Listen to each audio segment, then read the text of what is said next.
சுமப்பாய. அல்லேலூயா அல்லேலூயா. இந்த பாட்டை வடிவா கவனிங்க.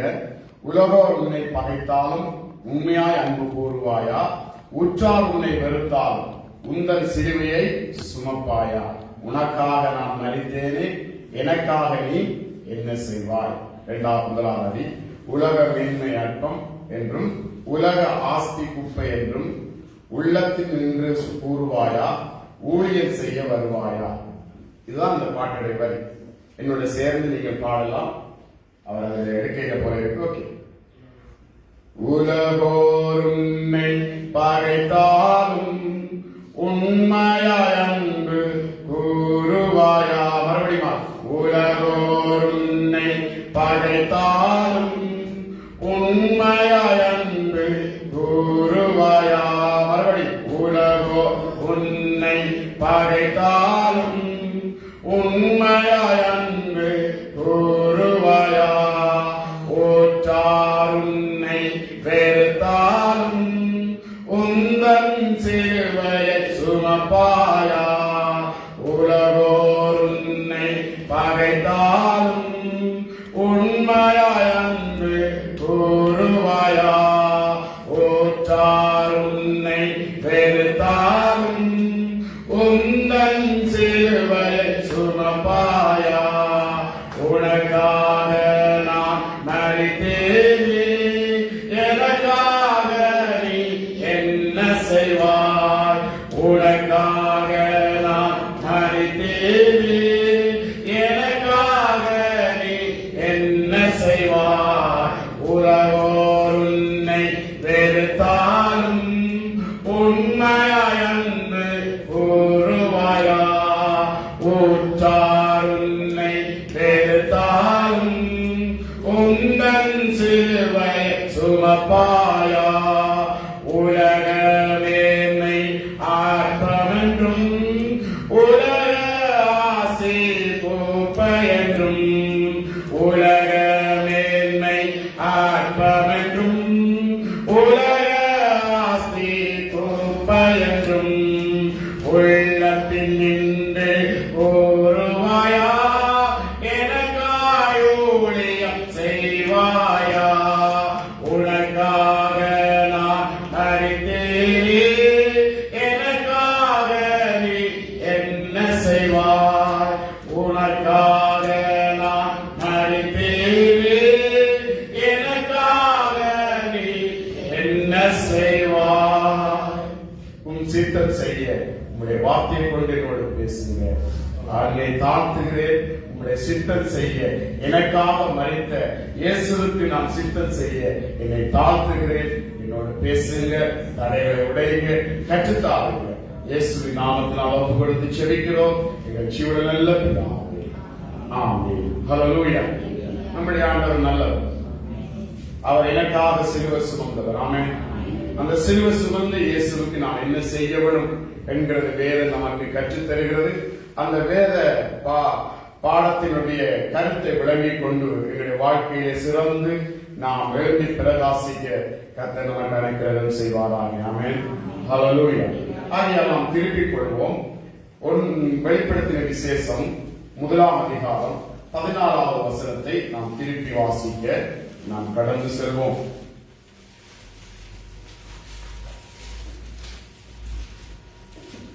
வெளிப்படுத்தின விசேஷம் 1ஆம் அதிகாரம் 14வது வசனம். அவருடைய சிரசும் மயிரும் வெண்பஞ்சை போலவும் உறைந்த மலையை போலவும் வெண்மையாயிருந்தது. 19. நீ கண்டவைகளையும் இருக்கிறவைகளையும் இவைகளுக்கு பின்பு சம்பவிப்பவைகளையும் எழுது.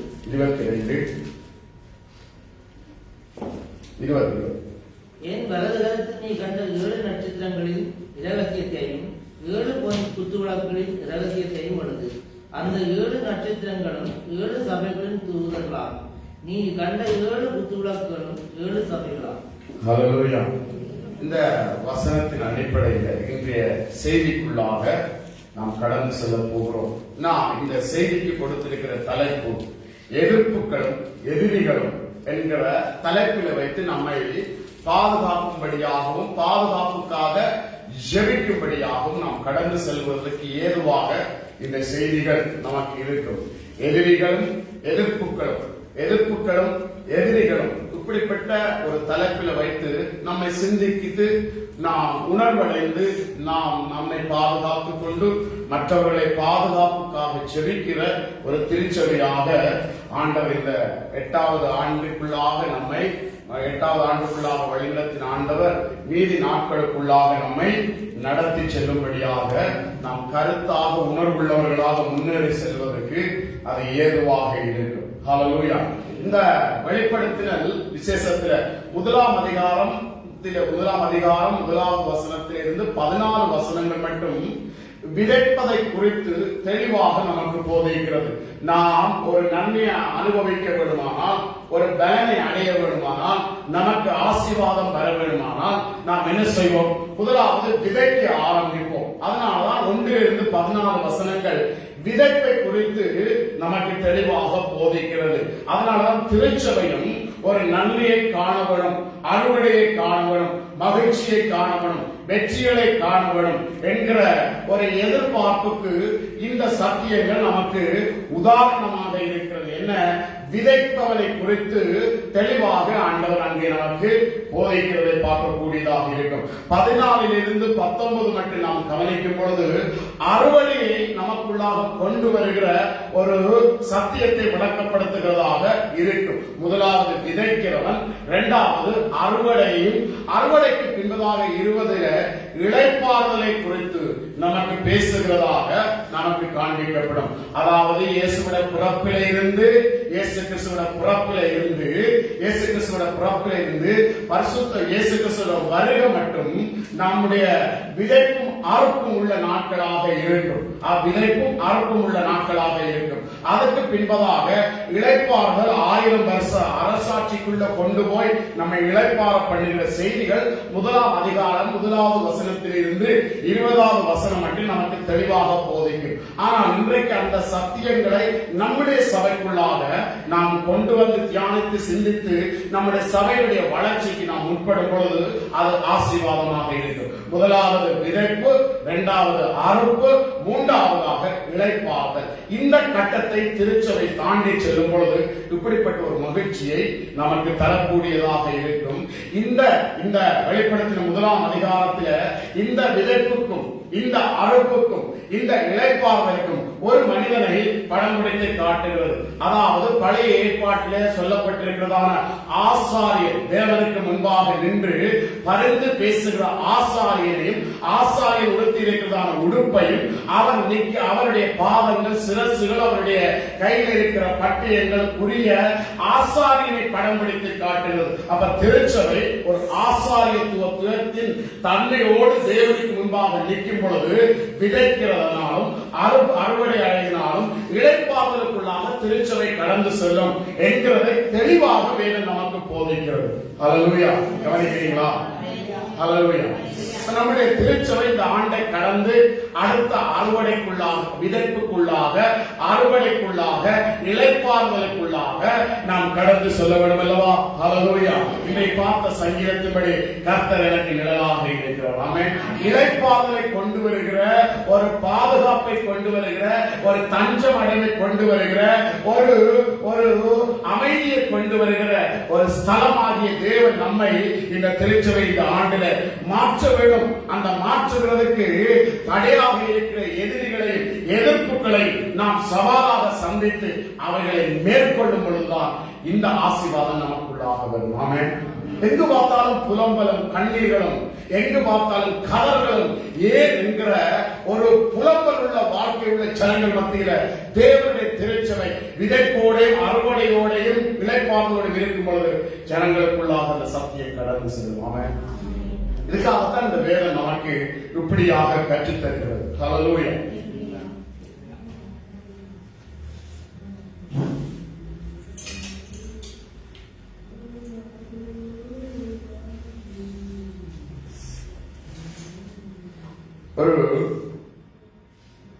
ஒரு குடும்ப தலைவனை, ஒரு மனுஷனை எடுத்து பார்த்தீங்கன்னு சொன்னா, பிள்ளைக்கு அவர் தகப்பனாக இருப்பார், மனைவிக்கு அவர் புருஷனாக இருப்பார், பக்கத்து உறவுகளுக்கு அவர்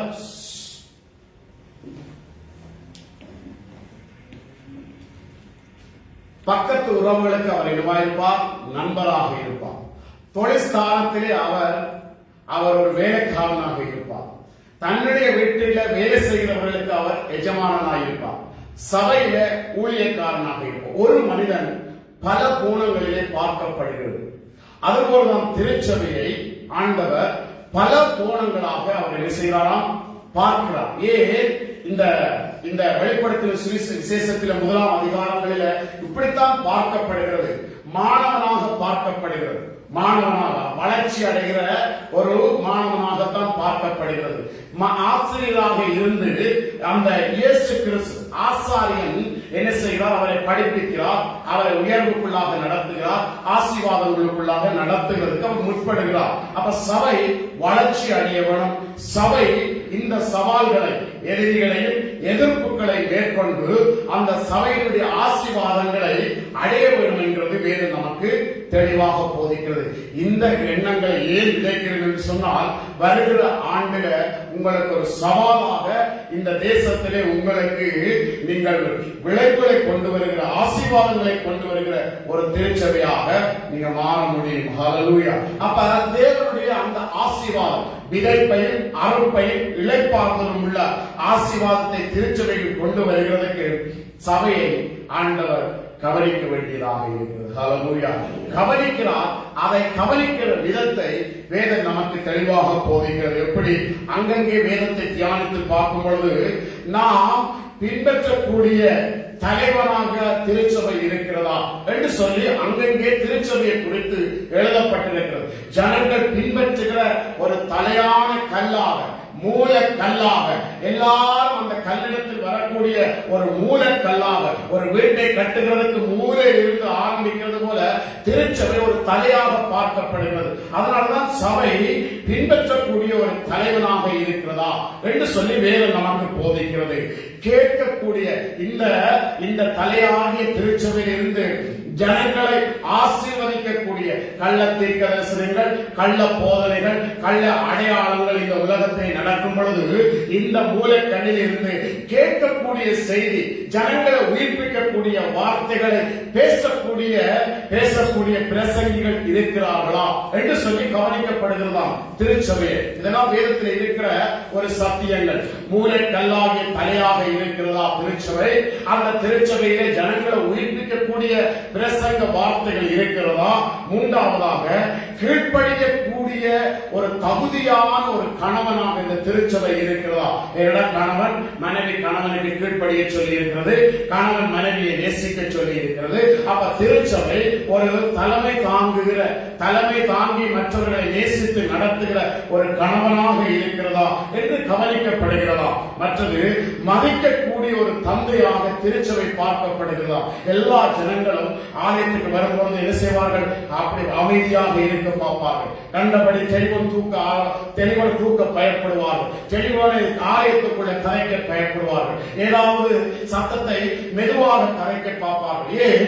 அது ஒரு மதிப்பான ஒரு இடம், தேவனை கனம் பண்ணுகிற ஸ்தலம் என்று சொல்லி அந்த ஆலயத்தை கவனிக்கக்கூடியவர்களாக இருக்கிறார்கள். எல்லா ஜனங்களும் பின்பற்றக்கூடிய, அர்ப்பணிக்கக்கூடிய, உக்கிரக்காரனாகிய உண்மை உள்ள தேவனுக்கு வேலை செய்கிற வேலையாட்கள் திருச்சபையாக இருக்கிறதா என்று சொல்லி சபை கவனிக்கப்படுகிறதா?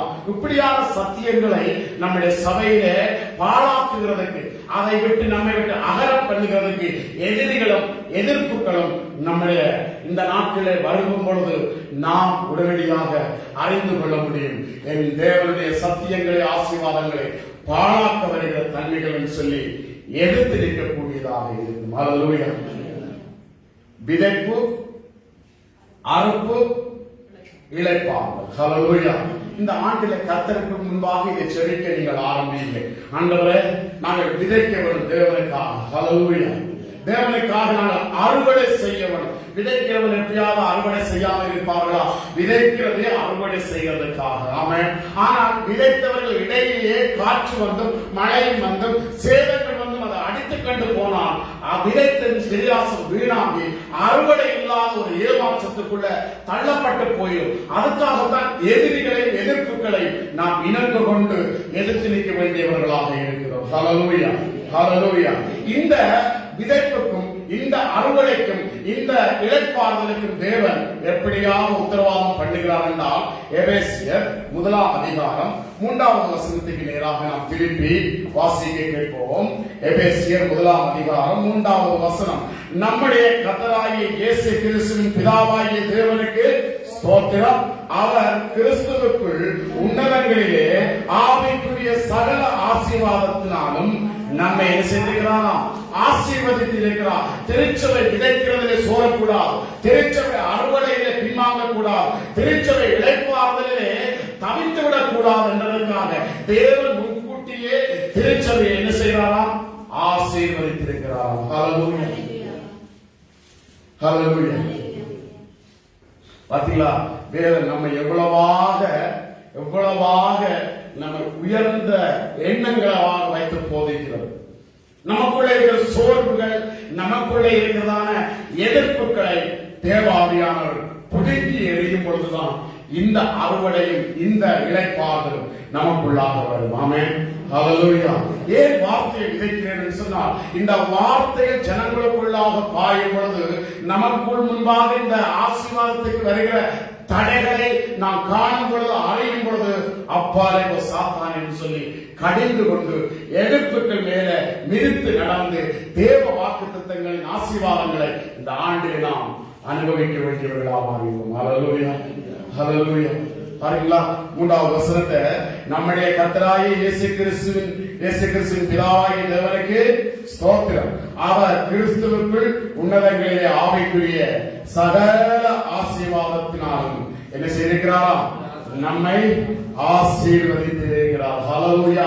தேவனுடைய பிள்ளைகளே, விதைப்பு தாராளமாக இருக்க வேண்டும் என்பதற்காக, தேவனுடைய பிள்ளைகளுடைய அறுப்பு மிகுதியாக இருக்க வேண்டும் என்பதற்காக, தேவனுடைய பிள்ளைகள் இளைப்பாறுதல் அது ஒரு பூரணமாக இருக்கும்படியாக பாருங்கள். வாசிங்க, கொலேசியர் 1வது அதிகாரம், கொலேசியர் 1ஆம் அதிகாரம்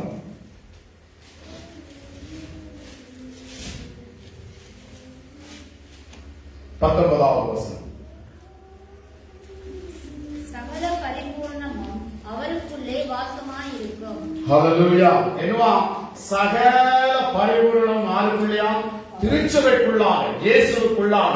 அந்த இயேசுவை பாருங்க, 2ஆம் அதிகாரம் 19வது வசனத்திலே 18வது வசனத்திலே நமக்கு அது போதிக்கிறது. என்னவாம்? எங்க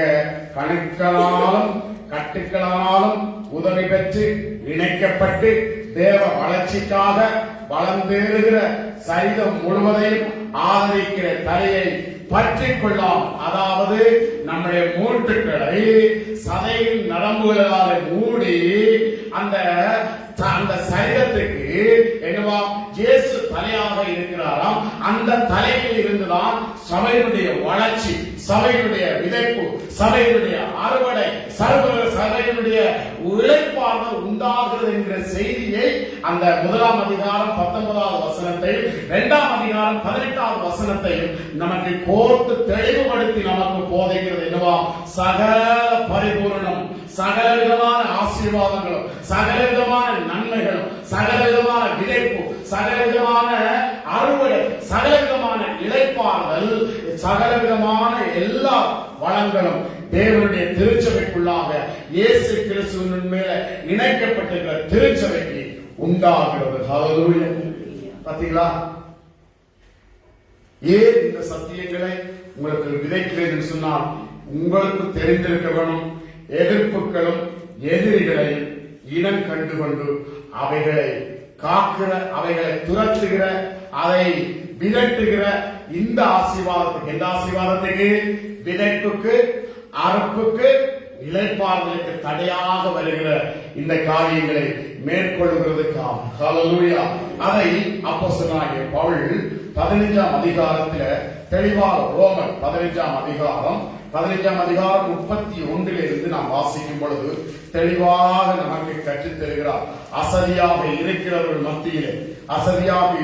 மத்தியிலே இந்த விதைப்பும், இந்த அறுப்பும், இந்த இளைப்பாறுதல் எதிரிகள் எப்படி சேதப்படுத்துகிறார்கள், இந்த கவனக்குறைவினால இந்த விதைப்பும் அறுப்பும் இந்த இளைப்பாறுதலும் சேதப்பட்டு போகிற என்கிற செய்தியை அப்போஸ்தலனாகிய பவுல் சொல்லுகிறதை கவனிக்கக்கூடியதாக இருக்கும். 15ஆம் அதிகாரம் 31, 32வது வசனத்தை நாம் வாசிக்க கேட்போம். ஹalleluya. யூதேயாவில் இருக்கிற அவிசுவாசிகளுக்கு நான் தப்பிப்பு படிக்கும்.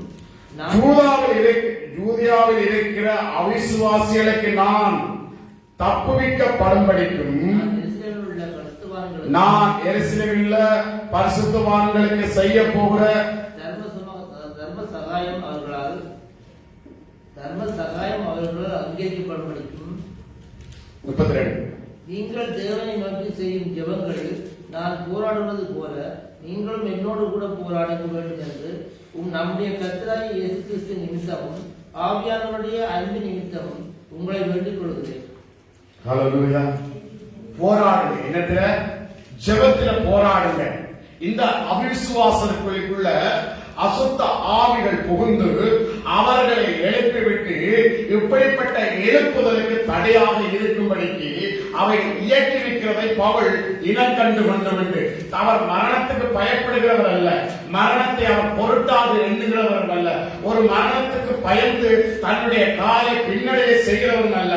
ஆனால் அவர் ஜெபிக்கும்படியாக பாதுகாப்புக்காக ஏன் ஜெபிக்கிறார்னா, நான் ஓட வேண்டிய ஓட்டங்கள், நான் விதைக்க வேண்டிய விதைகள், நான் அறுவடை காரியங்கள், அறுவடைகள், இளைப்பாறுதலுக்குரிய காரியங்கள் அநேகம் இருக்கிறது. அதற்கு முன்பாக இந்த அசுத்த ஆவிகள் அவிசுவாசிகள் மூலமாக என்னுடைய பயணத்தை, என்னுடைய ஊழியத்தை, என்னுடைய ஆசீர்வாதத்தை தடவண்டி கூடக்கூடாது என்பதற்காக அப்போஸ்தலனாகிய பவுல் என்ன செய்கிறார்? 32ல நீங்கள் தேவனை நோக்கி செய்யும் ஜெபங்களிலே நான் போராடுகிறது போல நீங்களும் என்னோடு சேர்ந்து போராட வேண்டும் என்று நம்முடைய கர்த்தராகிய இயேசு கிறிஸ்து நிமித்தம் ஆவியானுடைய அன்பு நிமித்தம் உங்களை நான் என்ன செய்கிறேன்? வேண்டிக் கொள்ளுகிறேன். ஹalleluya. காலமாக இந்த அசுத்த ஆவிகள், தீய சக்திகள் ஊழியக்காரர்களின் திருச்சபையை பாழாக்கி கொண்டிருக்கிறது. இதுக்கெல்லாம் காரணம் என்ன? எதிரிகளையும் எதிர்ப்புகளையும் இனங்கண்டு கொண்டு திருச்சபை செபிக்காததால அயர்ந்து போய் தூங்கி போய் அவர்கள் இருப்பதனால்தான் இந்த அசுத்த ஆவிகளுடைய தீய சக்திகளுடைய காரியங்கள் ஜனங்களை பாழாக்கி கொண்டிருக்கிறது. அதை முன்பதாக இனங்கண்டு கொண்டு அப்போஸ்தலனாகிய பவுல் என்ன சொல்லுகிறான்? செவிங்க, பயணங்கள் தடபடக்கூடாது, தேவ ஊழியங்கள் தடபடக்கூடாது, விதைப்புகள் தடபடக்கூடாது, அறுவடை தடபடக்கூடாது, இளைப்பாறுதல் ஜனங்களுக்குள் இல்லாமல் போய்விடக்கூடாது. ஆகிய என்ன செய்யுங்க? செவிங்க சொல்லி இந்த அசுத்த ஆவிகளுடைய காரியங்களை மேற்கொள்ளும்படியாக அப்போஸ்தலனாகிய பவுல் என்ன செய்கிறான்? செவிக்கும்படியாக தூண்டி விடுகிறான். ஆமென். ஹalleluya. ஹalleluya. தூங்குறீங்களா? ஹalleluya. கர்த்தர் செபிக்கும்படியாக தான் எழுப்புகிறார். ஆமென். ஜெபத்தில் தான் தெரியும் ஒரு விசுவாசியினுடைய தன்மைகள். ஹalleluya. அசுத்த ஆவிகள், தீய ஆவிகள் காலமாக தேவ சபையை பாழாக்குகிறதுக்காக முற்படுகிறதா? நீங்கள் ஆதியாகமம் 4ஆம் அதிகாரத்திலே கவனிக்கும் பொழுது காயின் மூலமாக அசுத்த ஆவிகள், தீய ஆவிகள் காயனுக்குள்ள புகுந்து அவன் அடித்துக் கொள்ளத்தக்கதாக ஆவிகளை கொண்டு தேவ ஜனம், எழுப்புதல் உள்ள ஜனம், விதைப்புள்ள ஜனம், அறுவடை உள்ள ஜனம் எழுப்பக்கூடாதுக்காக பிசாசு என்ன செய்கிறான்? தீய சக்திகளை அவிசுவாசிகளுக்குள்ளாக அனுப்பி கிரியைகளை நடப்பித்து எழுப்புதலை தடபடும்படியாக முற்படுகிற சத்தியம் நமக்கு தெளிவாக போதிக்கிறது. ஹalleluya. ஹalleluya. ஹalleluya. மோசே எழுப்பக்கூடாது, மோசே அறுவடை செய்யக்கூடாது, மோசே விதைக்கக்கூடாது என்பதற்காக பார்வோன் மூலமாக அசுத்த தீய ஆவிகள் அவனை அழிக்கும்படியாக தீவிரப்படுகிறது என்று சொல்லி வேதம் நமக்கு போதிக்கிறது. எலியாவை விட்டு வைத்ததா? எலியாவை நான் பார்க்கும் பொழுது அந்த அசுத்த ஆவிகள் அவனை பயப்படுத்தும்படியாக முற்பட்டதாக வேதம் நமக்கு தெளிவாக போதிக்கிறது. ஹalleluya. ஹalleluya. ஆக நம்முடைய வாழ்க்கையை கொஞ்சம் கவனம் செலுத்தி திருச்சபை விதைப்புக்குள்ளே அறுவடையும் இளைப்பாறுதலுக்குள்ளாக கடந்து செல்ல விடுவதற்காக நாம் இந்த எதிர்ப்புகளையும் இந்த எதிரிகளையும் நாம் மேற்கொள்கிறவர்களாக மாற வேண்டும். ஆமென். ஹalleluya. ஹalleluya.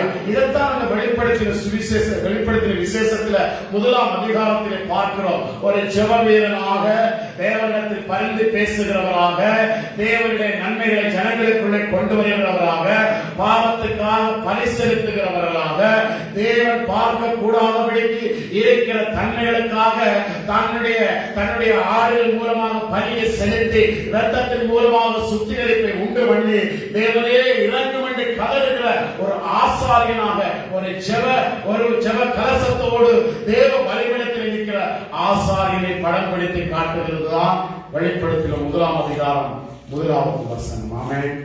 ஹalleluya. பாத்தீங்களா, நம்முடைய திருச்சபை இந்த எதிரிகளுக்காக ஒரு ஆசாரியனை போல நிற்க வேண்டும். தேவனுடைய திருச்சபை எதிரிகளுக்காக தேவ சமூகத்தில் ஆசாரியனை நிற்க வேண்டும். அந்த ஆசாரியை தாண்டி எந்த சம்பவம் அதுக்குள்ள நுழையாதுங்கிறது சத்தியம். ஆமென். ஹalleluya. ஹalleluya. நம்மை ஆண்டவர் ஒரு ஜெப வீரனாக மாற்றுவாராக. ஹalleluya. ஒரு ஆசாரிய அபிஷேகத்தோடு இந்த ஆண்டிலே நம்மை எழுப்புவாராக. ஹalleluya. ஹalleluya. ஹalleluya. ஹalleluya. ஒரு வசனத்தை வாசிங்க. மறுபடியுமாக நீங்க ஒரு வசனத்தை வாசிங்க.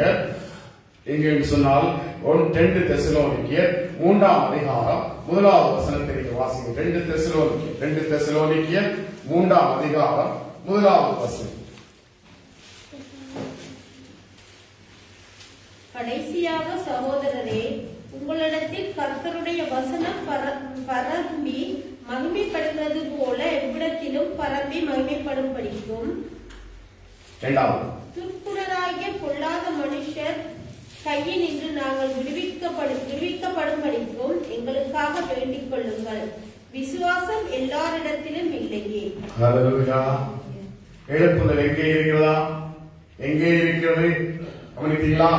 கடைசியாக சகோதரரே, உங்களிடத்தில் கர்த்தருடைய வசனம் பரம்பி மகிமைப்படுகிறது போல எவ்விடத்திலும் பரம்பி மகிமைப்படும்படிக்கும் துர்க்குணராகிய பொல்லாத மனுஷரிலிருந்து நாங்கள் விடுவிக்கப்படும்படிக்கும் எங்களுக்காக நீங்க என்ன செய்யுங்க? வேண்டிக் கொள்ளுங்க. விசுவாசம் எல்லாரிடத்திலேயும் இல்லையே. தடை பண்ணுகிற பொல்லாத மனுஷர்கள் அவர்கள் பிசாசு கிடையாது. அவர்களுக்குள்ள கெட்ட தீய ஆவிகள் புகுந்து இப்படிப்பட்ட எழுப்புதலுக்கு முட்டுக்கட்டியாக எதற்கு?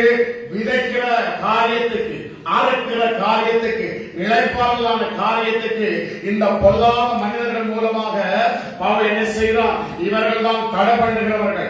இவர்களுடைய கையிலிருந்து நாங்கள் விடுவிக்கப்படணும். விடுவிக்கப்படாவிட்டால் நாங்கள் தேவனுடைய வசனத்தை விதைக்க முடியாது.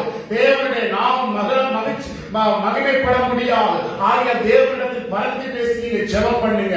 ஜெபிக்கும் பொழுது கர்த்தர் என்ன செய்வாராம்? நீங்க வேண்டிக் கொள்ளுங்க. விசுவாசம் எல்லாரிடத்திலுமே இல்லையே என்று சொல்லி ஒரு தன்னை தாழ்த்தி ஜெபிக்கிற ஒரு ஜெப வேண்டுதலை அப்போஸ்தலனாகிய பவுல் முன்வைக்கிறதுக்கு காரணம் எதிரிகளுடைய காரியங்கள் அநேகமாக இருக்கிறபடினால் அந்த எதிரிகள் நம்முடைய மூல மண்டலங்களை பாழாக்குகிறது, நம்முடைய தரிசனங்களை பாழாக்குகிறது, எடுக்கிற தீர்மானங்களில சோர்வுகளை உண்டு பண்ணுகிறது. வாசிச்சு பாருங்க. 1 ராஜாக்கள் 19ஆம் அதிகாரம் 4வது வசனத்தில பிசாசினுடைய கிரியைகள் எப்படிப்பட்ட காரியங்களுக்குள்ளாக நடத்துகிறது, ஊழியக்காரர்களையே சோர்வுக்குள்ளாக நடத்துகிற காரியங்களை தெளிவாக வேதம் போதிக்கிறது.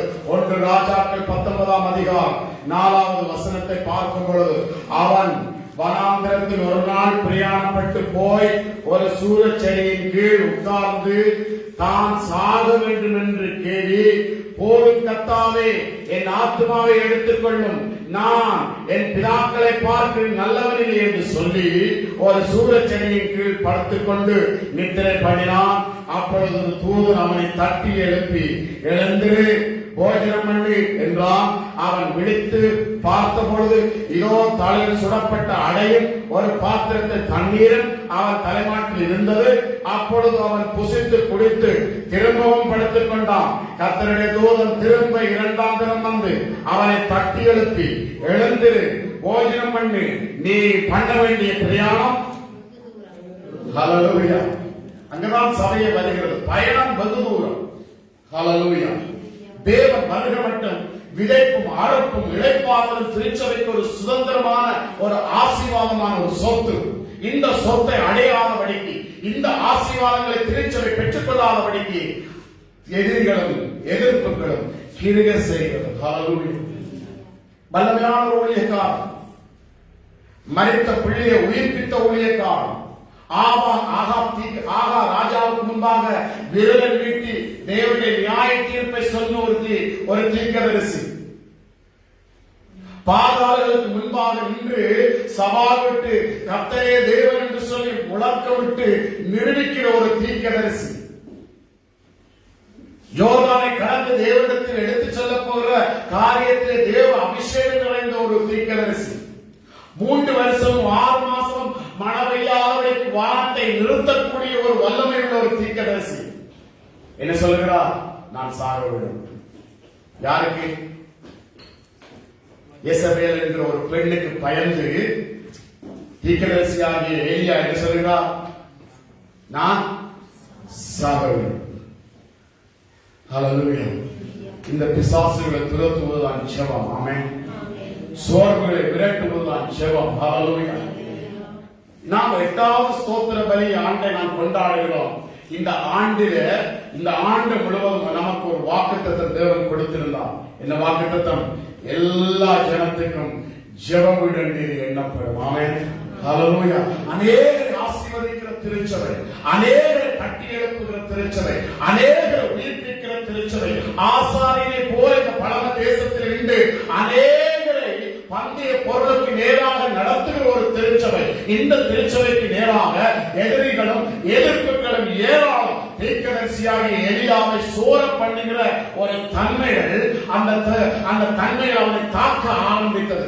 தாக்கியது நிமித்தம் அவன் சொல்லுகிறான், கர்த்தாவே என் ஆத்மாவை எடுத்துக்கொள்ளும், நான் பிதாக்களை பார்க்கிறோம் நல்லவர் இல்லை, நான் சாக வேண்டும் என்று கேரி போதும் கர்த்தாவே என்று சொல்லி ஒரு புலம்பல் உள்ள அழுகை உள்ள ஒரு மரணத்தை தோல்வி நிமித்தம் மரணத்தை எதிர்பார்க்கிற ஒரு சோர்வுக்குள்ளாக அவன் சூழச்செடிகளாக படுத்து கிடக்கிறான். இந்த அசுத்த ஆவிகள் இவனுடைய வாழ்க்கையில இந்த சோர்வுக்கு காரணம் என்னென்று நீ வேதத்தை கவனித்து பார்த்தீங்கன்னு சொன்னால், தீர்க்கதரிசியாகிய எலியா இஸ்ரவேல் ஜனங்களுக்காக எதிரிகள் மத்தியிலே சவாலாக நின்று தன்னுடைய உயிரை பணயம் வைத்து, இவர்தான் கர்த்தராகிய தேவன், இவர் ஒருவர்தான் ஆசீர்வதிக்கக்கூடியவர், பாகால்கள் ஆசீர்வதிக்க முடியாது, பாகால்கள் வெறும் பொய்யான விக்கிரகங்கள், ஆகிய ஜீவனுள்ள தேவனாகிய யெகோவாவுக்கு கீழ்ப்படியுங்கள் என்று சவாலாக நின்றான். சவாலாக நின்று ஜனங்களை விடுதலையாக்கினான். இன்னொரு எதிர்ப்பு வருகிறது.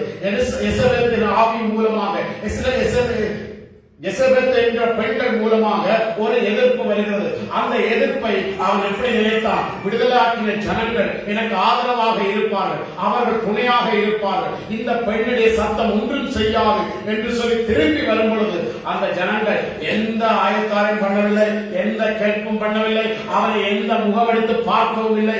இதன் நிமித்தம் தான் அவனுக்கு சோர்வு உண்டானது. எலியா தீர்க்கதரிசிக்கு ஏன் சோர்வு உண்டானது? ஜனங்கள் மேல் அவன் நம்பிக்கை உள்ளவனாக இருந்தான். அவர்கள் ஒன்று சேர்ந்து நிற்பார்கள், என்னோடு சேர்ந்து இந்த ஆவிகளுக்கு எதிர்த்து நிற்பார்கள், என்னோடு சேர்ந்து தேவனை ஆராதிப்பார்கள் என்று சொல்லி அவன் எண்ணிக்கொண்டிருந்தான். ஆனால் நடந்ததென்ன? ஜனங்கள் அவனை விட்டு தூரம் போனார்கள். இது நிமித்தம் அவன் சோர்வுற்று தேவ பிரசனத்தை இழந்து சாக வேண்டும் என்று ஒரு சூழச்செடியில் படுத்து கிடக்கிறான்.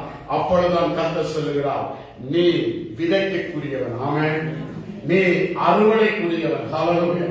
கீழே 6வது வசனத்தில 7வது வசனத்தில உன்னுடைய பிரயாணம், நீ பண்ண வேண்டிய பிரயாணம் வெகு தூரம், நீ தோல்விக்குரியவன் அல்ல. ஆமென். உன்னுடைய நேரங்கள் முடிகிற காலங்கள் அல்ல. நீ விதைத்து அறுத்து இளைப்பாறக்கூடியவன். நான் சொல்லு மட்டும் நீ இளைப்பாற, நான் சொல்லு மட்டும் நீ பிரயாணப்படவன், அறுவடைக்காக நீ ஏற்படுத்தப்பட்டவன் சொல்லி ஆண்டவர் மறுபடியும் அந்த சோர்வை நீக்கி என்ன செய்கிறாராம்? எழுப்பி விடுகிறார். ஹல்லேலூயா. இப்படி நம்முடைய திருச்சபை எதிரிகளை எதிர்ப்புகளை மேற்கொள்ளுகிற ஒரு திருச்சபையாக மாறவன். ஆமென். ஹல்லேலூயா. ஹல்லேலூயா. ஆவேலை காயை எதிர்த்திருந்தான், மோசேயை பார்வோன் எதிர்த்திருந்தான், எலியாவை எசபேல் பெண் எதிர்த்து நின்றது, இயேசுவை ஏரோது எதிர்த்து நின்றான். ஜோவாஸ்தானனை ஏரோதியால் எதிர்த்து நின்றான். யாக்கோப்பை பட்டயம் எதிர்த்து நின்றது. இப்படிப்பட்ட எதிர்ப்புகள் மத்தியில் தான் திருச்சபை விதைப்பும் திருச்சபை ஆரம்பும் திருச்சபை இளைப்பாறுதலுக்கும் உள்ளாக கடந்து செல்ல வேண்டும். இந்த எதிர்ப்புகளை அறிந்த வண்ணமாகத்தான் பவுல் என்ன சொல்லுகிறான்? பொல்லாத மனிதர்களுடைய கையிலிருந்து விடுதலையாக்கும்படிக்காக எனக்காக என்ன செய்யுங்க? ஹல்லேலூயா, வேண்டிக் கொள்ளுங்க. ஆமென், ஹல்லேலூயா. விளங்குதாயிலே செய்தி? ஹல்லேலூயா. எனக்காக என்ன செய்யுங்க? வேண்டிக் கொள்ளுங்க. ஹல்லேலூயா. ஆனா நான் டெலிபோன் அடிச்சாலே தூக்க மாட்டேன். எனக்கு ஒரு அவசர பிரச்சனை, எனக்கு ஜெபம் பண்ணுங்க, வாழ்க்கைக்கு தூக்க மாட்டேன். குத்தி கலைக்கிறேன்னு நினைக்காதீங்க. உங்களுடைய திருத்தத்துக்காக நான் கலைக்கிறேன். எலியா தீர்க்கதரிசி சோர்வு காரணம் என்ன? நம்பின ஜனங்கள் கைவிட்டு நின்றார்கள். தங்களுடைய தேவைக்கு ஊழியக்காரனை பயன்படுத்தினார்கள். எலியா தீர்க்கதரிசி அவர் என்ன நினைத்தான்? தன்னுடைய தேவைக்கும் ஜனங்கள் ஆதரவாக நிற்பார்கள் என்று சொல்லிதான் எலியா தீர்க்கதரிசி இந்த எசபேல் என்கிற அந்த பெண்ணுக்கு எதிர்ப்பாக வருகிறான். நடந்தது மாறும். ஜனங்கள் அவனை கணக்கும் எடுக்கவில்லை. அவனை அப்படியே விட்டுவிட்டார்கள். அவனுக்கு ஒரு சோர்வு, நான் நல்லவன் இல்லை. ஆனா தேவன் சொல்கிறார், நீ நல்லவன். ஆமென், ஹல்லேலூயா. தேவன் நல்லவர். ஆமென், எங்களை நல்லவனாக மாற்றுவார். ஹல்லேலூயா. இந்த சோர்வுகளை அவர் புடுங்கி எடுத்தார். இதற்கு ஏகுகளை பேசுகிறேன் என்று சொன்னால், உங்களுடைய உள்ளங்கள் மாறாவிட்டால், உங்களுடைய உள்ளங்கள் திருத்தாவிட்டால், உங்களுக்குள்ளாக தேவனுடைய எழுப்புதல், ஆசாரியத்தின் எழுப்புதல் ஒருபோதும் வெளியே போவது கிடையாது. ஹல்லேலூயா. வேதத்தில பெந்தகோஸ்து என்கிற நாள் வந்த பொழுது ஜனங்கள் நன்றி செலுத்த எத்தனையோ தேசங்களில் இருந்து வந்தார்கள். ஆனால் சில கூட்ட ஜனங்கள் என்ன செய்தார்கள்? ஒருமனப்பட்டு கூடினார்கள். அதை வாசிப்போமா? தேவனுடைய எழுப்புதல் அங்கதான் ஆரம்பிக்கிறது. ஆசாரியத்துவமே ஆரம்பிக்கிற ஒரு வசனத்தை நமக்கு வேதம் படம் பிடித்து காட்டுகிறது. எங்க அப்போஸ்தலர் 2ஆம் அதிகாரம் 1வது வசனத்தில நாம் பார்க்கும் பொழுது, பெந்தகோஸ்து என்கிற நாள் வந்த பொழுது அவர்கள் எல்லோரும் என்ன செய்தார்களாம்? ஒருமனப்பட்டு ஒரு இலக்கை அடைவதற்காக, விதைப்புக்காக, அறுப்புக்காக, இளைப்பாறுதலுக்காக ஒன்று சேர்ந்து ஒரு கூட்டம் ஒரே மனமுடையவர்களாக கூட ஆரம்பித்தார்கள். ஆனால் பல தேசங்களிலிருந்து ஜனங்கள் கூடினார்கள் நன்றி செலுத்தும்படியாக. அவர்களுக்குள்ள ஒரு மனம் கிடையாது. அவர்கள் நன்றி செலுத்த கூடினார்கள். இவர்கள் என்ன செய்தார்களாம்? ஒருமனப்பட்டு கூடினார்கள். ஆமென், ஹல்லேலூயா. எந்த தெய்வம் தொடர்பும் கிடையாத சகோதரனே, எந்த லெட்டர் காரியங்களும் கிடையாத சகோதரிகளே, ஆனால் தேவனுடைய ஆவியானவர் எழுப்புதலுக்குரியவர்களுக்குள்ள ஒரு ஒருமனப்பாட்டின் ஆவியை என்ன செய்தாராம்? ஊற்றி வைத்தார் ஆவியானவர். ஆமென். டெலிபோன் அடிச்சு சொல்றதுக்கு இந்த டைம்ல ஒருமனப்படுவது சகோதரனே, இந்த நேரத்தில் ஒருமனப்படுவது சகோதரியே. டெலிபோன் இருந்ததா? இல்ல. பெந்தகோஸ்து என்கிற நாள் வந்த பொழுது அவர்களுக்குள் ஆவியாரை கிரியை செய்ய ஆரம்பித்தார். அந்த பல தேசங்களில் இருந்து ஜனங்கள் வந்தார்கள். வந்த அத்தனை பேர் மேலும் பரிசுத்தமாக இறங்கினாரா? இல்லை. ஒருமனப்பட்டவர் மேலான இறங்கினார். ஆமென், ஹல்லேலூயா. இந்த ஒருமனம் தான் நம்முடைய விதைப்பையும் நம்முடைய அறுப்பையும் இளைப்பாறுதலை கொண்டு வரக்கூடிய வல்லமை உள்ளது. ஹல்லேலூயா, ஹல்லேலூயா. அப்ப பரிசுத்த ஆவியானவர் இணைப்பை உண்டு பண்ணுகிறவர், அசுத்த ஆவிகள் பிரிவினைகளை உண்டு பண்ணுகிறது. ஆகியால் நம்முடைய திருச்சபை இந்த ஆண்டில எதிரிகளையும் எதிர்ப்புகளையும் இனம் கண்டு கொண்டு ஜெபத்தின் மூலமாக பவுல் செவியுங்கள் என்று சொல்லி கேட்கிறார். விதைப்புக்கு கஷ்டமாக இருக்கிறது, ஆகையால் ஜெபம் பண்ணுங்க என்று சொல்லி மறுபடியும் வாசிப்போமா? 2 தெசலோனிக்கேயர் 3ஆம் அதிகாரம் 1-2 வசனங்களை வாசிப்போம். விதைக்க கஷ்டமாக இருக்கு சகோதரனே, விதைக்க கஷ்டமாக இருக்கு சகோதரியே, நீங்கள் எங்களுக்காக ஜெபியுங்கள். பொல்லாத மனிதனுடைய பயமுறுத்தல்கள், பொல்லாத மனிதனுடைய தடைகள், பொல்லாத மனிதனுடைய ஆதிக்கங்கள் நாங்கள் விதைக்க தடையாக இருக்கிறது. அதனால தேவனுடைய நாமம் மகிமைப்பட குறைவாக இருக்கிறது. அவர்கள் தடைகள் நீங்க, அவர்களுடைய பொல்லாப்புகள் அகற்றப்பட, பொல்லாத மனிதனுடைய குணங்கள் மாற்றப்பட நீங்கள் ஜெபிக்கும் பொழுது தாராளமாக தேவனுடைய வசனம் பறந்து செல்லும் பொழுது தேவன் மகிமைப்படுவார், நாங்களும் பாதுகாக்கப்படுவோம் என்று சொல்லி பவுல் கேட்கிறது. காரணம் இதுதான். 3ஆம் அதிகாரம் 1வது வசனத்திலிருந்து வாசிப்போமா? கடைசியாக சகோதரரே, உங்களிடத்தில் கர்த்தருடைய வசனம் பரம்பி மகிமைப்படுகிறது போல எவ்விடத்திலும் பரம்பி மகிமைப்படும் படிக்கும் துர்க்குணராகிய பொல்லாத மனுஷர் கையில் நின்று நாங்கள் விடுவிக்கப்படும் படிக்கும் எங்களுக்காக வேண்டிக் கொள்ளுங்கள். விசுவாசம் எல்லோரிடத்திலும் இல்லையே. ஹல்லேலூயா. வசனம் பரவணும், வசனம் ஜனங்களுக்குள்ளாக போகணும், உயிர்ப்பிக்கிற வசனம் தேவனுடைய வசனம் புறப்பட்டு போகணும். அதைத்தான் அவர் விதைப்பென்று சொல்லுகிறார். இந்த விதைப்பினால்தான் அறுவடை உண்டாகும். இந்த அறுவடையினால்தான் இளைப்பாறுதலாகிய தேவ மகிமைக்குள்ளாக ஜனங்கள் பிரவேசிப்பார்கள். ஆகிய விதைக்க முடியாதபடிக்கு அநேக எதிர்ப்புகள் வருகிறது, அநேக எதிரிகள் சூழ்ந்திருக்கிறார்கள். பொல்லாத மனிதர்களை எதிரிகளாக வேதம் நமக்கு போதிக்கிறது. ஆகையால் இந்த விதைப்புக்கு தடையாக இருக்கிற தடைகளை மேற்கொள்ளும்படியாக திருச்சபையை பார்த்து கேட்கிறார். என்னவா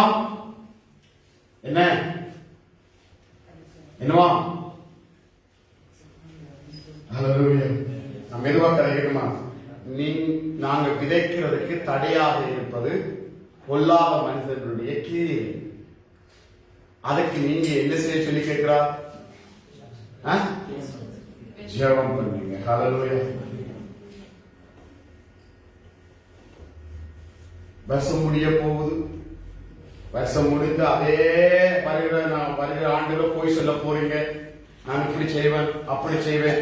இந்த வாக்குத்தத்தம் எடுத்து மட்டும் எத்தனையோ பொய்கள் ஆண்டவருக்கு முன்பாக சொல்லுவார்கள். நான் அப்படி செய்வேன் ஆண்டவரே, இப்படி செய்வேன் ஆண்டவரே, தவற மாட்டேன் ஆண்டவரே, இப்படி ஒழுங்கா செய்வேன் ஆண்டவரே, கீழ்ப்படிவன் ஆண்டவரே.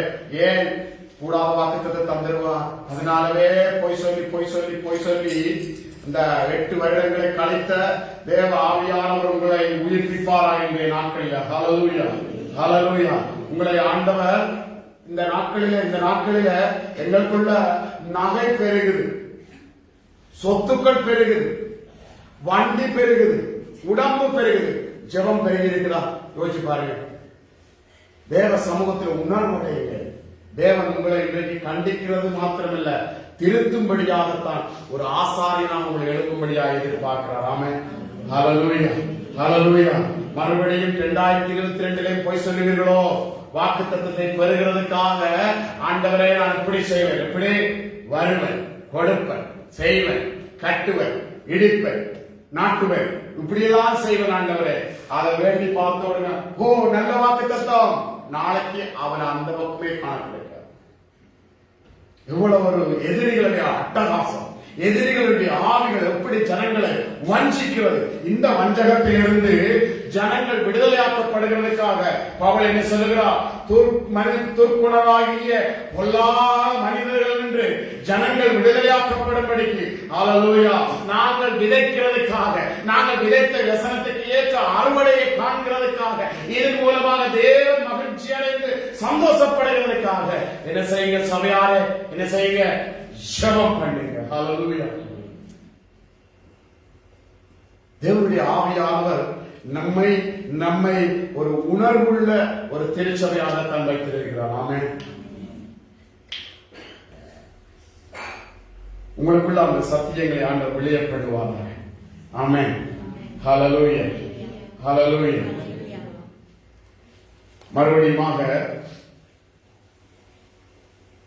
வெளிப்படுத்தின விசேஷம் 9ஆம் அதிகாரம் 14-15 வசனங்களை நாம் வாசிக்க கேட்போம். எக்காலத்தை பிடித்திருந்த 6ஆம் தூதனை நோக்கி, ஐபிராத் என்னும் பெரிய நதி அண்டையிலே கட்டப்பட்டிருக்கிற 4 தூதர்களையும் அவிழ்த்து விடு என்று சொல்ல கேட்டேன். வெளிப்படுத்தின விசேஷம் 9ஆம் அதிகாரம் 14-15 வாசித்த சைஸ் 15 வாசிங்க. அப்பொழுது மனுஷரே மூன்றில் ஒரு பங்கை சொல்லும்படிக்கு 1 மணி நேரத்திற்கு, 1 நாளுக்கும், 1 மாதத்திற்கும், 1 வருஷத்திற்கும் ஆயத்தமாக்கப்பட்டிருந்த அந்த 4 தூதர்களும் அவிழ்த்து விடப்பட்டார்கள். ஹல்லேலூயா. இந்த வசனம் உங்களுக்கு விளங்குதா? என்னவா? ஒரு 4 தூதர்களை கட்டி வைக்கப்பட்டிருக்கிறது. இந்த 4 தூதர்கள் கட்டி வைக்கப்பட்டு கட்டவிழ்க்கப்படுகிறார்கள். கட்டவிழ்க்கப்பட்டதற்கு காரணம் என்ன? பூமியிலே இருக்கிற மூன்றில் ஒரு பகுதியை அவர்கள் கொல்லும்படியாகத்தான் கட்டவிழ்க்கப்படுகிறது. அவர்கள் கட்டவிழ்க்கப்பட்டு அவர்கள் புறப்பட்டு போய் கொலையின் ஆவிகள் இந்த தேசத்தை சுற்றி வருகிறதாம்.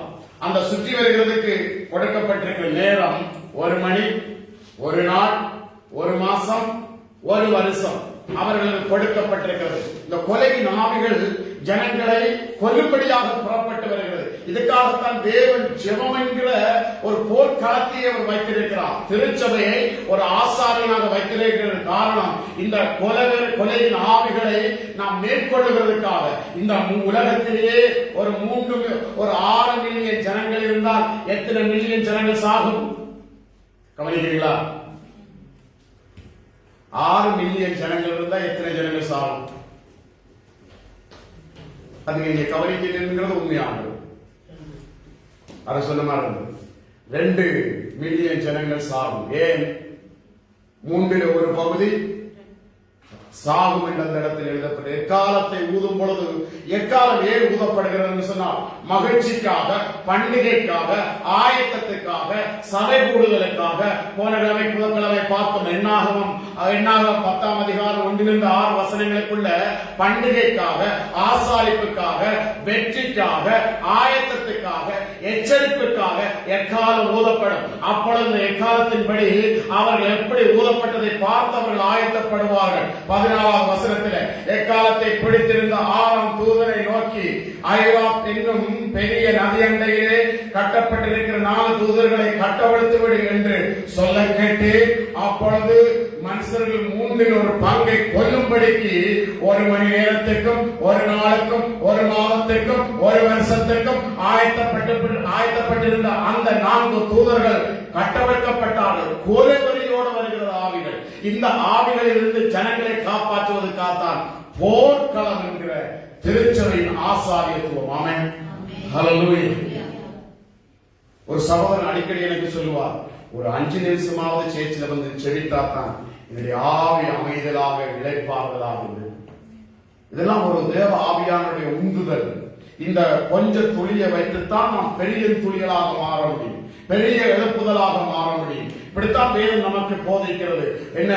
சிறுக விதைக்கிறவன் சிறுக அறுப்பான். அந்த சிறுக விதைக்கிற விதையோடு இருந்து ஒரு தாளம் உள்ளவன் 2 தாளந்தாக மாறுகிற அபிஷேகங்களும் எழுப்புதல்களும் இப்படித்தான் ஆரம்பிக்கிறது. அப்ப தேவனுடைய ஜெபம், தேவனுடைய சபை ஒரு ஜெப போர்க்களத்தில் நின்று எதிரிகளையும், எதிர்ப்புகளையும், கொலையின் மறிய ஆவிகளை மேற்கொள்வதற்காகத்தான் திருச்சபை வைக்கப்பட்டிருக்கிறது. ஆமென், ஹல்லேலூயா. கொலை வெறியின் ஆவிகள் ஜனங்களை பாழாக்கி அவர்களை கொலை செய்யணும் என்று சொல்லி அந்த ஆவிகள் புறப்பட்டு வருகிறது. மேட்டிமையின் ஆவி, மேட்டிமை நிமித்தம் கோபமடைந்து, கோபத்தின் நிமித்தம் கொலை செய்து, அன்றைக்கு காயின் ஆவையை கொண்டது போல, அன்றைக்கு மோசையை பாவம் எதிர்த்தது போல, அன்றைக்கு எலியாவை எலிசபெத் என்ற பெண் எதிர்த்தது போல, இயேசுவை ஏரோது எதிர்த்தது போல, யாக்கோபை பட்டியம் எதிர்த்தது போல, ஜோகாஸ்தானை ஏரோதியால் எதிர்த்தது போல, இன்றைக்கு திருச்சபையின் ஜனங்களையும் திருச்சபைக்குள்ளாக ஜனங்கள் வராதபடிக்கு இந்த கொலையின் ஆவிகள் கட்டவிழ்க்கப்பட்டு தேசம் முழுவதும் சுற்றி வரும் பொழுது ஜெபம் என்கிற போர்க்களம் அவர்களை தடுத்து நிறுத்த முடியும். ஆமென், ஹல்லேலூயா. அதுக்காகத்தான் பவுல் சொல்லுகிறார், செவியுங்கள். பொல்லாத மனிதர்கள் மத்தியில இந்த கிரியைகள் செயல்படாதபடிக்கு ஜெபம் பண்ணுங்க. வேற வசனம் பரவுகிறதுக்காக, விதைப்புக்காக ஜெபம் பண்ணுங்க. விதைப்பினால அறுவடை உண்டாக ஜெபம் பண்ணுங்க. இந்த அறுவடையினாலே இளைப்பாறுதல் உண்டாக ஜெபம் பண்ணுங்க என்று சொல்லி அப்போஸ்தலனாகிய பவுல் கேட்கிறதுக்கு காரணம், இந்த விதைப்பும் அறுவடையும் இளைப்பாறுதல் திருச்சபைக்கு சொந்தமாம். ஆமென், ஹல்லேலூயா, ஹல்லேலூயா, ஹல்லேலூயா. இன்றைய செய்தி, நீங்கள் எதிரிகளையும் எதிர்ப்புகளையும் தாண்டி அவைகளை மேற்கொண்டு ஜனங்களை பாதுகாக்கிறதுக்காக என்ன செய்ய? ஹல்லேலூயா. எரேமியா தீர்க்கதரிசி 48ஆம் அதிகாரம் 29வது வசனத்தை நாம் வாசிக்க கேட்போம். எரேமியா தீர்க்கதரிசி 48 29 இருந்து 30வது வசனம் மட்டும். அவன் மொத்த பெருமைக்காரன், மோவாபின் பெருமையும் அவன் மேட்டுமையும் அவன் அகந்தையும் அவன் பெத்தரிக்கத்தையும் அதாவது சங்காரிப்பு தான் அவர் எழுதப்பட்டிருக்கிறது. அவன் இருதயத்தின் மேட்டிமையையும் குறித்து கேட்பேன், அவன் மூர்க்கத்தை நான் அறிவேன் என்று கர்த்தர் சொல்லுகிறார். அப்படியாவது அவன் வீம்பு என்ன செய்யலாம், என்னவெல்லாம் செல்லுபடியாகாது என்கிறதுதான் திருச்சபை. ஆமென், ஹல்லேலூயா. ஏன் அந்த மேட்டிமைக்காரனுடைய செய்கைகள் செல்லுபடியாக போறது காரணம் தெரியுமா? ஜெபம் என்கிற ஆசாரிய திருச்சபை இருக்கும் வரைக்கும் இந்த மேட்டிமைக்காரனுடைய செய்கைகள் ஒன்று கூடி பலிக்காது. ஹல்லேலூயா. இதைத்தான் தீர்க்கதரிசனமாக அங்க பேசப்படுகிறது. செல்லாது திருச்சபை அயர்ந்தாத்தான், திருச்சபை தூங்கினாத்தான், திருச்சபை செழிக்காம படுத்தாத்தான் அந்த மேட்டிமைக்காரனுடைய செய்கைகள் ஜனங்களை பாழாக்கும். திருச்சபை செழிக்கிறதாக ஆசாரியனாக தேவ பாலிமிடத்தில் நிற்கும் பொழுது இந்த மேட்டிமைக்காரனுடைய காரியங்கள் செல்லாது. ஹல்லேலூயா. அவன் வீம்பு செல்லாது என்கிறார் கர்த்தர். ஆமென், ஹல்லேலூயா. அப்ப எதிர்ப்புகளையும் எதிரிகளையும் இனங்கண்டு கொண்டு இந்த ஆண்டிலே செபிக்கிற ஒரு ஜெப வீரனாக ஜெபசேனியாக கர்த்தர் இந்த திருச்சபையை எழுப்புவாராக. ஆமென், ஹல்லேலூயா, ஹல்லேலூயா. எழுந்திருப்போமா இந்த வேளையில்? எழுந்து நின்று கர்த்தருக்கு முன்பாக ஆண்டவரே என்னை நீங்க நம்பலாம் என்று சொல்லுவோமா இந்த வேளையில்? ஆண்டவரே என்னை நீங்க நம்பலாம் ஆண்டவரே, பின்பற்றக்கூடிய தலைவராக நான் இருப்பேன் ஆண்டவரே, கேட்க தகுதியான பிரசங்கியாக நான் இருப்பேன் ஆண்டவரே, கீழ்ப்படுகிற கணவனாக நான் இருப்பேன் ஆண்டவரே. ஹல்லேலூயா, ஹல்லேலூயா. மதிக்கப்படக்கூடிய தகப்பனாக நான் இருப்பேன் ஆண்டவரே, நம்ப தகுதியான உக்கிரக்காரனாக இருப்பேன் ஆண்டவரே, ஒப்புவிக்க தகுதியான மேற்பனாக நான் இருப்பேன் ஆண்டவரே. ஹல்லேலூயா. ஒத்துழைக்க தகுதியான பணியாளராக நான் இருப்பேன் ஆண்டவரே. ஹல்லேலூயா. நம்ப தகுதியான நண்பனாக இருப்பேன் ஆண்டவரே. மெச்சக்கூடிய ஒரு சீசனாக நான் இருப்பேன் ஆண்டவரே. என்னை ஆசீர்வதிங்க. ஹல்லேலூயா. விதைப்புக்கு என்னை ஆசீர்வதிங்க. இந்த 8வது ஆண்டை முடிக்க கர்த்தருடைய வல்லமை உங்களை மூடுவதாக. ஆமென், ஹல்லேலூயா. இந்த 8வது வல்லமை, 8வது ஆண்டின் வல்லமையை கர்த்தர் இன்றைக்கு உங்களுக்கு தருவாராக. விதைப்புக்கு தருவாராக, அறுப்புக்கு தருவாராக, இளைப்பாறுதலுக்கு தருவாராக. ஹல்லேலூயா. ஆகிய ஆண்டவரிடத்தில் கேளுங்க, ஆண்டவரே என்னை அபிஷேகம் பண்ணுங்க. ஆமென். ஆண்டவரிடத்தில் கேளுங்க. இது விடுவிக்கிற நேரம், இது ஆண்டவரினை ஆசீர்வதிக்கிற நேரம் இது. ஹல்லேலூயா. தவறுகளை தேவனிடத்தில் ஒப்புவி. ஆண்டவருக்கு எல்லாம் மறைவானது ஒன்றுமில்லை, ஆண்டவருக்கு மறைவானது ஒன்றுமில்லை. நீ எத்தனை நாட்கள் பின்னடைந்தாலும், எத்தனை நாட்கள் நீ சொந்து போயிருந்தாலும், இன்றைக்கு ஆண்டவரை தூக்கி விடுவார். உன்னுடைய ஜெபத்தின் மூலமாக எதிரிகளின் எதிர்ப்புகளை கர்த்தர் மேற்கொள்வார். உன்னுடைய ஜெபத்தின் மூலமாக, உன்னுடைய விதைப்பின் மூலமாக, உன்னுடைய அறப்பின் மூலமாக, உன்னுடைய இளைப்பாறுதல் மூலமாக அநேகர் ஆசீர்வதிக்கப்படுவார்கள். ஆண்டவரை கேளுங்க, ஆண்டவரே என்னை நிரப்புங்க, என்னை நிரப்புங்க ஆண்டவரே, என்னை நிரப்புங்க, நிரப்புங்க, நிரப்புங்க ஆண்டவரே. ஹல்லேலூயா, ஹல்லேலூயா, ஹல்லேலூயா. நன்றி, நன்றி, நன்றி, நன்றி ஆண்டவரே. ஹல்லேலூயா. தேவா ஷாதா ராவா ஷாந்துரியாதரா. நன்றி ஆண்டவரே, நன்றி ஆண்டவரே, நன்றி ஆண்டவரே. இரக்கமுள்ளவரே நன்றி, நன்றி. ஒரு விடுதலை நாளாக மாறட்டும், ஒரு அபிஷேக நாளாக மாறட்டும், ஒரு வெற்றி நாளாக மாறட்டும், ஒரு கிருபை நாளாக மாறட்டும். ஆண்டவரே இந்த 8 ஆண்டுகளுக்கான ஸ்தோத்திரம். ஹல்லேலூயா. ஆண்டவருடைய மகிமைக்கான ஸ்தோத்திரம், ஆண்டவருடைய வெற்றிக்கான ஸ்தோத்திரம், ஆண்டவருடைய வழிநடத்தலுக்கான ஸ்தோத்திரம். கிருபை உள்ள தேவனை ஸ்தோத்திரிக்கிறேன். நன்றி ஆண்டவரே, நன்றி ஆண்டவரே, நன்றி ஆண்டவரே. தேவாதாரமா அசட்டைகளை எடுத்துக் கொள்வீராக. ஓ பயனற்ற காரியங்களை எடுத்துக் கொள்வீராக. ஹல்லேலூயா, ஹல்லேலூயா. ஆண்டவருடைய அபிஷேகம் வருவதாக. தேவாதாரா இயேசுவின் நாமத்தினால ஆண்டவர் என்னை நினைப்பாராக, ஆண்டவரை விடுதலையாக்குவாராக. ஹல்லேலூயா. எதிரிகளை மேற்கொள்கிறோம், எதிரிகளை மேற்கொள்கிறோம், தடைகளை மேற்கொள்கிறோம், ஓ பலவீனங்களை மேற்கொள்கிறோம், தட்டுகளை மேற்கொள்கிறோம், பிசாசின் வல்லமைகளை மேற்கொள்கிறோம். ஹல்லேலூயா, ஹல்லேலூயா, ஹல்லேலூயா. நன்றி ஆண்டவரே, நன்றி, நன்றி, நன்றி, நன்றி ஆண்டவரே. ஹல்லேலூயா. நன்றி பலிபீடம் கட்டுவோம் ஆண்டவரே. ஹல்லேலூயா. இந்த நிறைவு பிள்ளாக நாம் போகிறோம். ஆண்டவர் பாடுமா பார்த்து, ஆண்டவரை நான் நன்றி பலிபீடம் கட்டுகிறேன், நீங்க நன்மை செய்தீங்க, நான் நன்றி பலிபீடம் கட்டி வாழுகிறேன். ஹalleluya, ஹalleluya. நன்றி பலிபீடம் கட்டுவோம், நல்ல தெய்வம் நன்மை செய்தார், செய்த நன்மை ஆயிரங்கள் சொல்லி சொல்லி பாடுவோம். நன்றி பலிபீடம் கட்டுவோம், நன்மை செய்தார், செய்த நன்மை ஆயிரங்கள் சொல்லி சொல்லி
ஆண்டவரை விழுக பிடித்துக் கொள்ளுங்க. ஆமென். நான் அவருடைய இரத்த கொட்டைகளாக இருக்கிறோம், எந்த தீங்கும் அணுகாது. ஆமென். ஹalleluya, ஹalleluya. ஆண்டவர் நம்மை இரத்த கொட்டைகளாக வைத்திருக்கிறார். ஹalleluya. எந்த தீங்கும் அணுகாது. ஹalleluya. அவர் நம்மை சொந்தமாக்கி கொண்டிருக்கிறார். நான் அவருக்கு சொந்தமான, அவருக்கு ஊழியம் செய்ய சொந்தமான. ஹalleluya. பாவங்கள் கழுவ நம்மை சுத்திகரித்து. ஹalleluya. ஆண்டவர் சபையை கட்டுவார். ஆமென். அற்பமானவர்களுடைய காணிக்கை, அற்பமானவர்களுடைய ஊழியம், ஹalleluya, அற்பமானவருடைய நேரங்களை 8 வருஷமாக ஆண்டவர் நடத்தி வந்திருக்கிறார். ஆமென். ஹல்லேலூயா. இன்றைக்கு வாசித்த வசனத்தின்படி மேட்டிமைக்காரனுடைய செய்கைகள் செல்லுபடியாகாது. ஹல்லேலூயா. மேட்டிமை பேச்சுக்கள் செல்லுபடியாகாது. மேட்டிமையான அர்ப்பணிப்புகள் செல்லுபடியாகாது. மேட்டிமையான கிரியைகள் செல்லுபடியாகாது. தேவன் நம்மை நிறுத்துவார். ஆமென். எதிரிகளை துரத்துவார். ஹல்லேலூயா. கண்களை மூடி கரத்தை உயர்த்தி, ஆண்டவரே மேட்டிமைக்காரன் செல்லுபடியாகாது. சொல்லுங்க, மேட்டிமைக்காரனுடைய செய்கைகள் அகந்தைகள் செல்லுபடியாகாது. மேட்டிமைக்காரனுடைய பேச்சுகள் செல்லுபடியாகாது. மேட்டிமைக்காரனுடைய கிரியைகள் பலிக்காது. தேவனுக்காக யுத்தம் பண்ணுவார். தேவனை ஊழியக்காரன் அபிஷேகம் பண்ணுவார். தேவனுடைய ஜெபத்தை கேட்டு இறங்கி வருவார். ஹல்லேலூயா, ஹல்லேலூயா. என்னோடு சேர்ந்து ஹல்லேலூயா, ஹல்லேலூயா. ஒருமனப்பட்டவர்களா? ஹல்லேலூயா, ஹல்லேலூயா. சத்தத்தை உயர்த்தி ஹல்லேலூயா, ஹல்லேலூயா. சொல்லுங்க, ஹல்லேலூயா, ஹல்லேலூயா. வெட்கத்தை விட்டு ஆண்டவரே உம்முடைய செய்கைகளுக்காக ஹல்லேலூயா, ஹல்லேலூயா, ஹல்லேலூயா, ஹல்லேலூயா, ஹல்லேலூயா, ஹல்லேலூயா. சொல்லுங்க, ஹல்லேலூயா, ஹல்லேலூயா, ஹல்லேலூயா, ஹல்லேலூயா. மேட்டிமைக்காரன் செல்லாது. தேவனுக்காக யுத்தம் பண்ணுவார். ஆமென். இன்று கண்ட எகிப்தியரை காண்பதில்லை. பலவீனனும் வியாதியுள்ளனும் தரித்திரனும் சாபமுள்ளவன் சபைக்குள்ள இருப்பதில்லை.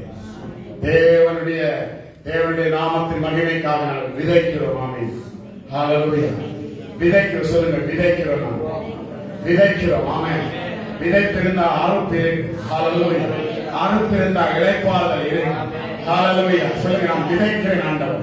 இயேசுவின் நாமத்தினால விதைக்கிறேன். சொல்லுங்க, இயேசுவின் நாமத்தினால சுகத்தை விதைக்கிறேன். இயேசுவின் நாமத்தினால நன்மைகளை விதைக்கிறேன். இயேசுவின் நாமத்தினால ஆசீர்வாதங்களை விதைக்கிறேன். ஹல்லேலூயா. பலத்தை நான் விதைக்கிறேன். அறுவடையை நான் விதைக்கிறேன். ஓ, வெற்றியை நான் விதைக்கிறேன். அறுவடையை நான் விதைக்கிறேன். சொல்லுங்க, பலவீனங்களை அகற்றுகிறேன். தோல்விகளை அகற்றுகிறேன். தடைகளை நான் விதைக்கிறேன். ஹல்லேலூயா. தேவன் சுத்தம் பண்ணுவார். ஹல்லேலூயா. ஒன்றுக்கும் பயப்படாதே. ஆமென். பயப்படாதீங்க. ஹல்லேலூயா. உங்களை கொண்டு 8 வருஷமாக 7 வருஷமாக நடத்திய கர்த்தர் இனி நடத்துவார். ஆமென். வெற்றியை தருவார். நாம் இந்த வழித்திருந்து உள்ளாக கடந்து போகிறோம். ஹல்லேலூயா. ஒரு மனப்பட்டு கூடுகிற இடத்திலே ஆவியான அசைவாடுகிறார். 1 கொரிந்தியர் 11ஆம் அதிகாரம் 23வது வசனத்தை நாம் திருப்பி வாசிப்போம். இந்த வேளையில கர்த்தரிடத்தில் பெற்றுக்கொண்டதான காரியம் நமக்கு அது ஆசீர்வாதமாக திருவிருந்தாக ஏற்படுத்தப்பட்டிருக்கிறார். ஆவியானவர். ஹல்லேலூயா. 11ஆம் அதிகாரம் 23வது வசனத்திலிருந்து நான் ஒருமனப்பட்டவர்களாக நான் உங்களுக்கு ஒப்புவித்ததை கர்த்தரிடத்தில் பெற்றுக்கொண்டேன். எனவே கர்த்தராகிய இயேசு தாம் காட்டிக் கொடுக்கப்பட்ட அந்த ராத்திரியிலே அப்பத்தை எடுத்து ஸ்தோத்திரம் பண்ணி அதை விட்டு நீங்கள் வாங்கி செய்யுங்கள். இது உங்களுக்காக பிற்கப்படுகிற என்னுடைய சரீரமாயிருக்கிறது. என்னை நினைவு கூறும்படி செய்யுங்கள். அவர் அந்தபடியே பாத்திரத்தை எடுத்து இந்த பாத்திரம் இரத்தத்தினாலாகிய புதிய உடன்படிக்கையாகும்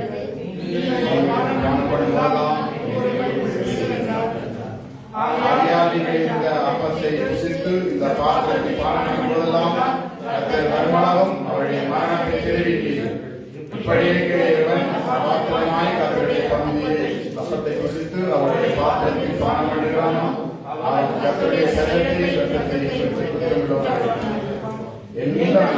தன்னைத்தான் சோதித்தார். இந்த அப்பத்தை ருசித்து இந்த பாத்திரத்தில் பானம் பானம் பண்ணுகிறவன் கர்த்தருடைய சரீரத்தில் நாய்க்கு அறியாதவன் தனக்கு ஆத்ம தீர்ப்பு யாருமாயிருக்கிறார்.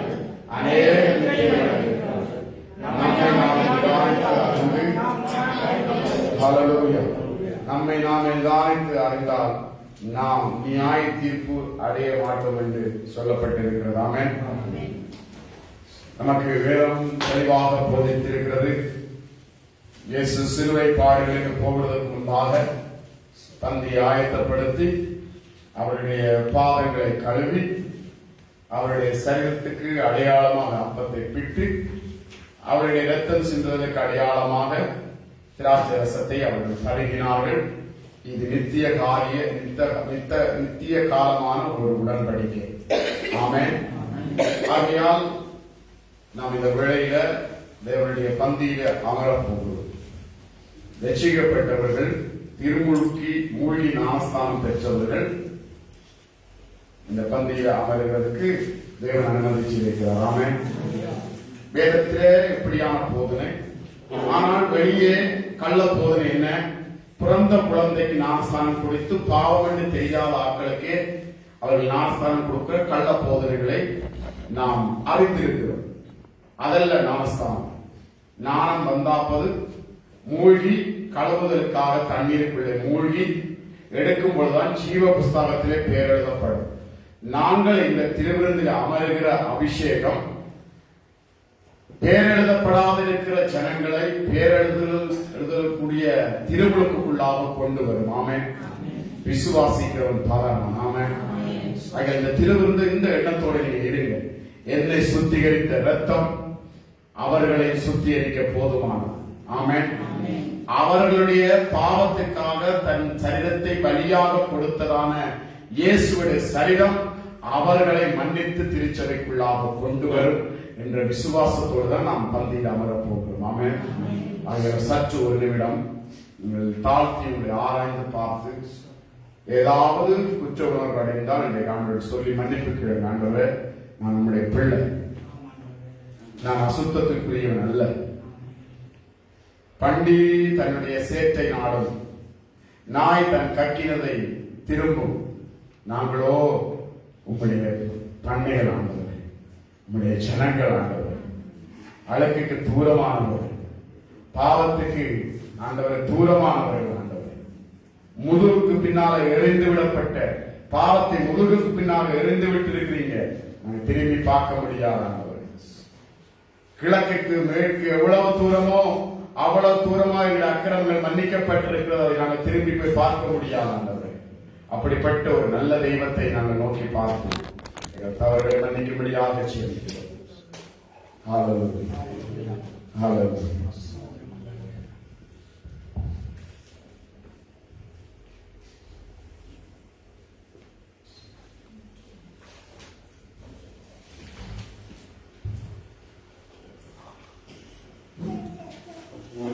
அன்பும் இரக்கம் நிறைந்த எங்கள் பரிசுத்தமுள்ள பரலோக பிதாவே, 2000 ஆண்டுகளுக்கு முதலாக இந்த பூமிக்கு நீ பாலகனாக வந்து 30 வருடங்களாக இந்த பூமியிலே வாழ்ந்து உம்முடைய சரீரத்தினுடைய செய்கைகள் தேவனிடத்தில் திருப்பும் ஒரு சத்தியத்தை எங்களுக்கு போதித்ததல்லவர். இரத்தம் சிந்துதல் இல்லாமல் பாவ மன்னிப்பு இல்லை என்று சொல்லி இரத்தத்தை சிந்தி எங்களுக்கு பாவ மன்னிப்பின் நிச்சயத்தை நீ உண்டு பண்ணி இருக்கிறீங்க. அது நித்திய உடன்படிக்கையாக இருக்கிறபடினால உம்மை இதயத்திலே விசுவாசித்து வாயினாலே அறிக்கை செய்து மூழ்கி ஞானஸ்தானம் பெற்று எங்களுடைய பரிசுத்த அறிக்கையோடு உம்முடைய சமூகத்தில் பந்தியிலே நாங்கள் வருகிறோம். இப்படியாகத்தான் பிக்கப்பட்டது என்னுடைய நல்வாழ்வுக்காக என்று சொல்லி நாங்கள் நினைவு கூறுகிறோம். இப்படியாகத்தான் உம்முடைய ரத்தம் சிந்தப்பட்டது என்கிறதை நினைவு கூர்ந்து உம்மை ஸ்தோத்தரித்து தொடர்ந்து எங்களை நடத்தி அநேக இந்த பந்தியில வர உதவி செய்யும்படிக்கு செவித்து நிற்கிறோம். இந்த ஜீவன நல்ல பிதாவே.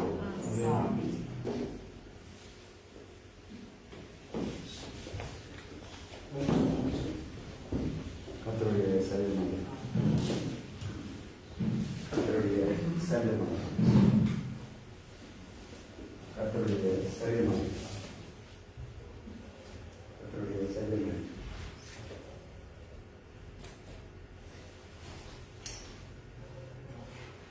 கர்த்தருடைய சரீரம், கர்த்தருடைய சரீரம், கர்த்தருடைய சரீரம், கர்த்தருடைய சரீரம், கர்த்தருடைய சரீரம், கர்த்தருடைய சரீரம்,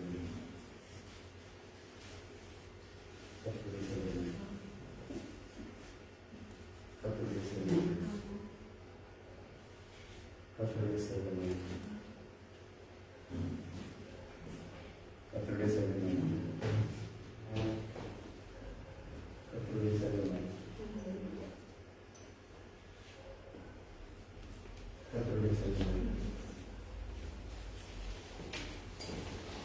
கர்த்தருடைய சகோதரி கர்த்தருடைய சகோதரி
அப்படியே நாம் எழுந்திருப்போம்.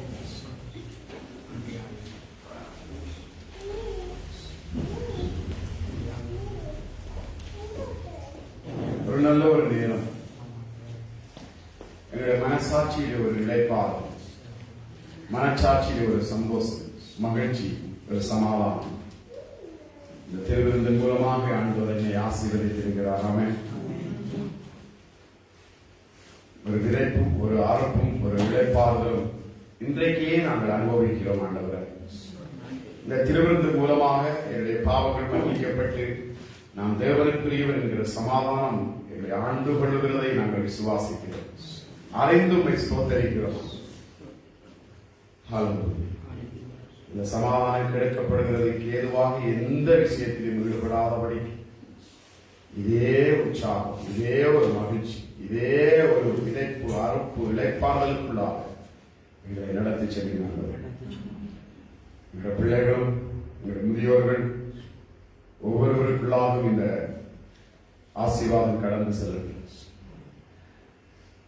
வருகிற இந்த 8ஆம் தேதி ஸ்தோத்திர ஆராதனையில விதைப்புக்கேற்ற அறுப்பையும் இளைப்பாறுதலை நான் காண உதவி செய்கிறேன் விசுவாசித்து ஸ்தோத்திரிக்கிறேன். திருவிருந்துக்கு அநேக வர முடியலாண்டவரை அவர்களை அடுத்த திருவிருந்துக்குள்ளாக நடத்துகிறார். ஸ்தோத்திரிக்கிறோம். நன்றி. எங்கள் ஸ்தோத்திரங்கள், காணிக்கைகள், எங்களுடைய அர்ப்பணிப்புகள் எல்லாவற்றையும் அங்கீகரித்து ஸ்தோத்திரம். ஒவ்வொருவரையும் மனதார ஆசீர்வதிக்கிறீர்கள். இந்த 8வது ஆண்டின் வாக்குத்தத்தத்தின் மேலே நின்று மேட்டிமைக்காரருடைய அகந்தை செல்லாது என்கிற வாக்குத்தத்தத்தின் மேலே நின்று இவர்களை நான் ஆசீர்வதிக்கிறேன். இவர்களை தாக்குகிற எதிர்ப்பும் எதிரிகளும் இனி செல்லாது என்று சொல்லி ஆசீர்வதிக்கிறேன். எரேமியா தீர்க்கதரிசி 48ஆம் அதிகாரம் 30வது வசனத்தின் வாக்குத்தத்தத்தை கூறி இவர்களை ஆசீர்வதிக்கிறேன். ஆசீர்வாதம் இவர்களுக்குள்ளாக தொடர வேண்டும். இயேசுவின் நாமத்தினால் பிதாவே. என் ஆத்மாவே கர்த்தரை ஸ்தோத்திரி. என் உள்ளமே பரிசுத்த நாமத்தை ஸ்தோத்திரி. என் ஆத்மாவே கர்த்தரை ஸ்தோத்திரி. அவர் செய்த சகலவாரும் நினைக்கிறார். இயேசு கிறிஸ்துவின் கிருபை, பிதாவாகிய தேவனுடைய அன்பும் பரிசுத்த ஆவியானவருடைய ஐக்கியம் இவர்களிடத்தில் சதா காலமும் இவர்களோடு கூட இருப்பதாக